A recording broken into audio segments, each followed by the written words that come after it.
Pistons Nation, let's talk. Let's talk. And I don't know if you can hear it.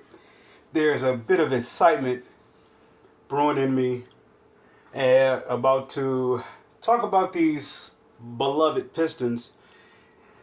No, I guess you could say no sarcasm, no belittlement. You know, I am. I just can't, I just I can imagine something happening. They're gonna start out the gate. Let's say maybe 10 games, maybe 12 games up under 500, all the way up to, let's say, from the start of the season to that trade line mark where there's players that you can, the players that you signed this year or the current for the new season, they can be traded. From the start of the season to that point that they can be traded, Detroit would be 10 to 12 games below 500. If not, they will be at the 500 mark. They will be 10 games below 500, or they would be, no, I wouldn't say 10 to 12, I would say more so 8 to 12. 8 to 12 games behind, below 500. And if they're not 500. With that said, the Pistons will make a trade. You have. It's not that they have to make a trade, as most people would say, because their roster may be, let's say, I don't want to say it's an abundance in a certain area, with the Pistons. That's actually a good thing. It's called depth, because at Pistons history, past 4 years, 5 years, what has hit them the most? Injuries. Outside the wins and losses, what has hit the Pistons the most? Injuries, right? With that said, now they have depth at those spots. So let's say if Ron Holland doesn't play, Clinton doesn't play, that's not a fault on them or just to anoint them as a bad players, or it doesn't say that at all. It just said that Detroit has a lot of depth. So with that said, by the trade deadline, you have so many candidates, I don't want to say candidates. You have so many different scenarios how you can package a deal to go get a player that's on a 1-year deal, right? Very specifically, if you are at that 500 mark. If you're at that 500 mark, either you're playing 500 ball or you're, let's say, 8 to 10 games below the 500 mark. You can package a deal and get a player that will get you at 500. Get you at 500, what I'm saying, by, let's say, by the third quarter of the season, they'll be making a run for the playoffs. Because if they are at 500 by the trade deadline, they'll be going into the stretch, to make a push. So let's say hypothetically they are at 500. They can package a deal to get what they need.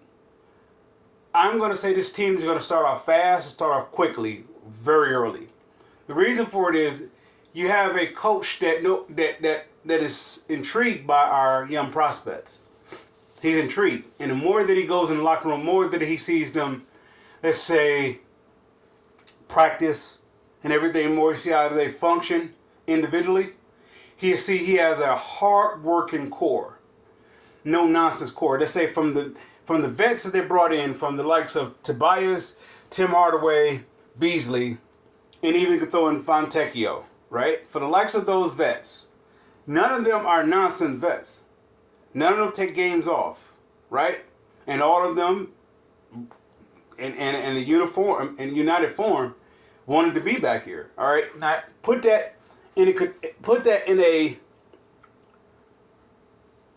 with an addition to the players that was already here. All right. You have those four, right? Those four vets. Now throw in these four. You have Stewart, Cade, Ivy, Duren, right? You can say 5, maybe possibly even 6. And let's say 5 if you were to throw in the likes of Asar. You got that 5. You got that 4 and that 5, right? That's 9 right there. Give me one of those players that actually takes it less seriously. Give me, out of those 9, give me one of those players that actually, which one is they say the weakest link in terms of not performing or not being durable or forgive me, let me rephrase that. Not being, let's scratch off being durable, more so, let's say, give me one of those players, give me a player out of that 9 that won't perform. That would shy away from performing, even if they are 8 to 12 games below 500. Right? Out of those 9, this is why they're going to start off fast, start off good. Monty Williams never had that. Even Dwayne Casey never had that. What Dwayne Casey had is veterans that was ready to play. Right? So you can get them to the playoffs. You get veterans that's ready to play, you get them to the playoffs. When you're talking about a young core and a mixture of veterans, that's a totally different deal. Now, Bickerstaff has a group of veterans, and let's say a group of young players, 5, and a group of veterans, 4, that is ready to play. No games off. There's not one out of that 9, not one out of that 9 that doesn't take it seriously. That doesn't take being here seriously. The only one that will be probably in question the most, and that will be based upon last year's atmosphere, and that will be Duren.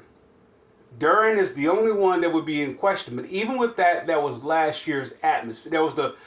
That was the brewing of last year's atmosphere. That's the reason why I believe that he didn't try the effort wasn't there. I slight that towards immaturity. I slight that towards youth. You know, that type of thing that, hey, I really don't want to be here. I accept that, but the way this team has assembled, or has been assembled, let's say it that way, that would change. If not, they can move on from him. Oh, forgive me. I forgot about Paul Reed. Forgive me. I do apologize. I forgot about Paul Reed. Paul Reed is part of that, once again, that no nonsense, I'm ready to play type of player. The atmosphere is totally different than it has been in the likes of 5 years. Probably since back when Dwayne Casey took to the playoffs. And even with that, I think you had an Andre Drummond here, and maybe a Reggie Jackson here. And I believe those two, they was here. Forgive me if I'm wrong. If those who was here, you can see why they didn't advance too far and why Blake Griffin really won out, because he was dealing with a lot of immaturity. This is the first time in, I want to say, since Dwayne Casey was coaching, this team actually actually has a serious roster. This is why I'm going to say they're going to win 41. Here's the reason why they're going to win 41. By the deadline, they're going to be playing close to 500. They're going to be playing 500 ball, if not close to 500 ball. Right? The wins is going to build up themselves. The wins is going to take care of themselves. They're going to lose some games, and then they're going to win some games. And they're going to win some games that they probably shouldn't win. And, well, on paper, that they would say they wouldn't win. But putting it all aside, they're going to make a trade. They're going to make a trade that's going to get them over the hump. And I'm looking at a guy like Jaren Jackson. Once again, it goes back to it. This team is too matured, even with their young core. It's too matured to not to take in consideration that they're young anymore. That card doesn't fly anymore. This team is too mature. Okay, you have Fontecchio, Tobias, Tim Hardaway, and Beasley, along with Paul Reed. All right, let's say we got those 5. Those 5 right there, with a K in that lineup with that 5. If you have to play with that 6, you can't. You mean to tell me, okay, with those right there, you mean to tell me out of that young core, two of those players can't fit in there. See, Cade is a gap filler. He's like a veteran player, but at the same time he's youthful. So he can relate. He's like a bridge to like both worlds. He can bridge. He can play with the vets, and also he can play with the young players. He can play with the vets, and the vets can actually make him better by they're doing less work and not him doing more. It's just more so that they don't have to be strenuous at being a vet.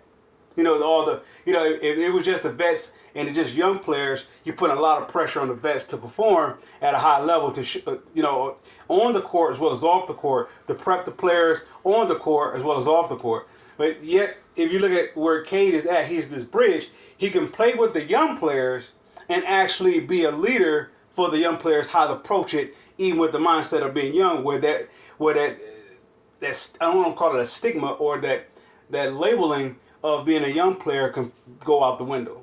This is why they will make the playoffs. The Pistons absolutely will make the playoffs this year. If somebody may say, "Well, I don't see it because their roster is not this, it's not that." This team is. What I mean by this team is actually a team. Look at the roster. It's actually a team. Each individual, you can see a role for every individual player. Even if Ron Holland and Klintman and let's say Sasser is somewhat out of the rotation, you can see a role for all. Look what you're saying. You're saying Sasser, Ron Holland, and Klintman is out of the rotation. That's how deep that you are. And with the borderline of Ivy being out of the rotation, not so much out of the rotation. What I mean by that is, no, I said that incorrectly. There's no way Ivy will not be in the rotation. He will be in the rotation. I'm excited. So, with that said, I'm looking at Jaren Jackson, or it's going to be a disgruntled one-year player.